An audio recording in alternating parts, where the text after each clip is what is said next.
Welcome friends to our channel Joynesh world. আজকে একটা historic day. আজকে আমি অফিস থেকে ফেরার সময় আমার ওয়াইফ আমাকে বলল, তুমি মেট্রো করে আসবে আজকে, কারণ আজকে নাকি গঙ্গার নিচ দিয়ে ফার্স্ট মেট্রো চালু হলো। তাই আমিও সেই সুযোগটা হাতছাড়া করি কেন। নিচে নেমে দেখলাম কি ভিড় হাওড়া ময়দানে। ভাগ্যিস আমার কাছে স্মার্ট কার্ড ছিল, না হলে আমাকে লাইন দিয়ে টিকিট কাটতে হতো সবার মতো। স্টেশনের ভেতরে তোমরা দেখতেই পাচ্ছ দুটো মডেল বানিয়েছে, হাওড়া ময়দান এরিয়ার দুটো মডেল বানিয়েছে, খুব সুন্দর।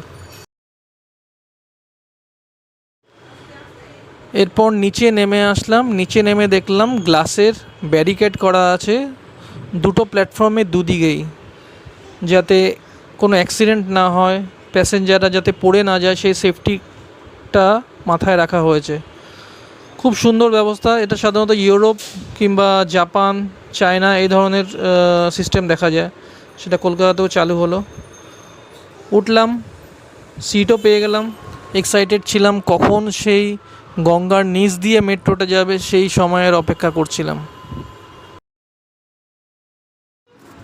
চলে আসলো সেই হিস্টোরিক মোমেন্টস। ইয়েস, চারিদিকে ব্লু লাইট, দুদিকেই ব্লু লাইট, তার মানে ট্রেনটা গঙ্গার নিচ দিয়ে এবার যাচ্ছে।